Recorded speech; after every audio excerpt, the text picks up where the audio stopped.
Waiting at the station, Palak checked her phone again. It was 1 a.m. in the night. The platform was empty and no one was in sight. She was waiting for her train, which was 4 hours late now, and she was stuck there on the secluded railway station. How safe was it for a young girl to be on the station alone at that time? All the news details started coming to her mind. She put her phone back and sat there, thinking about the series of events that had led her to that place a fortnight ago. She remembered the day she arrived there. It was raining and the weather was lovely. She had gone straight to her hotel and after getting some rest, left for sightseeing. Being a travel blogger, she traveled a lot and felt a responsibility towards her followers. That is why she tried to explore the place as much as possible. This trip, however, was more of a break from her personal life than anything else. She thought about Karan, her boyfriend, with whom she broke up last month. She had spent 2 years in a relationship no girl ever deserved. Karan, although he loved her, was an abusive person. And one day she gathered the strength to end it all. 1 week later, she booked herself a ticket and came here in the hills. I deserve better, she had told herself. But this trip had not been without trouble too. On the very first day, she had an unpleasant encounter on the streets. She had to call for help, as a local was stalking her and was making her uneasy. Not that she had bad experiences only. She met some very nice people, a few helpful vendors and an over-friendly hotel manager. He was sweet to the point where she once thought of asking for his number. About 15 minutes later on that station, she felt as if she was being watched.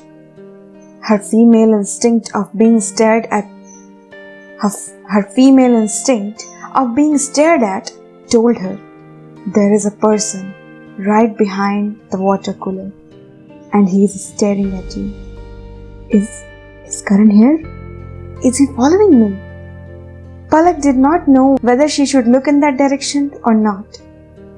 She felt a pair of eyes boring into her. She was about to turn when she felt someone tap on her shoulder. Waiting for the train? Asked the stranger standing in front of her. She looked at him and sharply turned towards the water cooler. There was no one there. Is everything all right?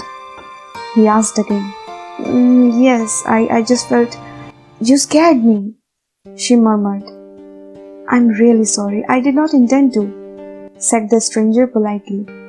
By the way, I am Rohan. I'm also waiting for the train.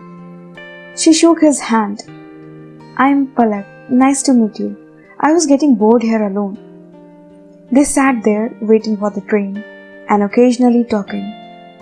It was past 2 a.m. now, and Palak started dozing off, and Rohan kept reading the novel he had with him. Suddenly, she woke up and looked again in the direction of the water cooler. What happened? Asked Rohan. I think I saw somebody there, said a visibly disturbed Palak. But you were sleeping, right? It must have been a dream, said Rohan, trying to calm her down. It did not feel like a dream. It was so real. A person was there looking straight at me. It was very discomforting. Okay, don't worry, I'll go and check. Rohan stood up and went to check there. He tapped on the water cooler. No one here, just our old friend with cold water. He came back smiling. Maybe it was a dream, said Palak and looked towards the rail tracks. The train came after 20 minutes. Rohan helped Palak carry her luggage to her berth. The other passengers were sleeping. Where is your berth? Asked Palak. In the next compartment. I'll just go and check. You sit here comfortably. Palak sat there, looking outside, waiting for the train to start. She turned and saw the novel Rohan had been reading.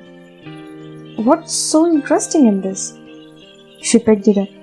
Counter-Strike. She smiled. Boys, they love to fight. And then a letter fell from within the book. Hi, Palak.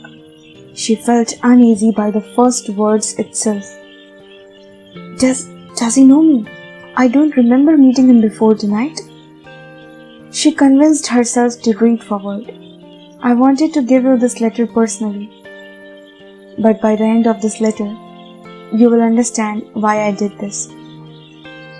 Palak looked towards the doors of the compartment. Where did he go? Why could he not give this letter to me directly? I will never be able to understand boys. They think that they are so macho and then they behave like cowards. She continued reading the letter. I don't want to lie to you about anything, which is why I am writing this letter to you, to make a few things clear. I saw you in the market a few days ago. You were shopping for some local jewelry that day. I was at the next shop with my friend when you bought a bead necklace. I heard you telling the vendor about your blog. Palak stopped again. So that is why he came here tonight. He has been following me through my blog. I am sure he does not even have to go on this train. But why do people not respect others' privacy? Giving me a love letter like this? Without even thinking about my mental state or what I might have been going through. People don't even think twice before acting. The train gave a horn, signaling it was about to leave. And she continued to read the letter. When you left the shop, I saw you had dropped the necklace on the ground. So I picked it up and came after you to give it to you. But you misunderstood me, as if I were stalking you. Trust me, I was not. You did not even look at me properly and just shouted for help.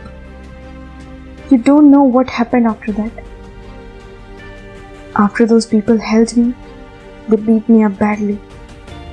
They kept asking me why I was following you, but I could not say anything. My friend came running and took me to the hospital. He too got beaten up. Palak was stunned. How could she have done that? She let the crowd beat an innocent person. I'm sorry, Rohan, she said as if apologizing to the letter. The train was about to start and she knew Rohan would not come now. She looked at the letter again. I am not writing this letter to make you feel guilty or anything. I just want to say you should consider that others might want to help you. Not everyone is a bad person. I would have told you of my intentions if I could speak. But I cannot. Confused, Palak read on. If you are reading this letter, that means Rohan has found you and delivered it to you. I asked him to find you and just give it to you without telling you anything about me. Not even the fact that doctors have given up on me. There are multiple internal injuries and I will not survive more than a day or two. I wish you a happy and peaceful life ahead. Palak was numb. She could not understand what had just happened. The train started with a little jolt. She looked outside and saw no one. She rushed to the door. The train was moving ahead now. She looked towards the water cooler once again. The shadow of a person was still there. Hey guys, I hope you liked this story, and this was the last story from the book 10 Untold Stories. So finally all the 10 stories are completed, and I am really sorry that I did so much gap. I took that long gap because I was a little unwell. But now that I have completed the audiobook, this book, so there is a giveaway for all of you who have kept commenting on all my audiobooks, and I would love to announce the winners now. So here are the names of the winners mentioned on the screen. Thank you so much guys for all your support, and you guys kept commenting on my videos, and I'm so much thankful for that. Keep sharing my videos if you like my storytelling and the stories too. Also, don't forget to subscribe to my channel and press that bell icon especially so that you may get all the notifications whenever I upload any video or any story on my YouTube channel. Also, I want to inform you that I am also on Hubhopper, and you just need to download the Hubhopper app where I run my podcast show. Go download the Hubhopper app and listen to the audiobook series of Harry Potter.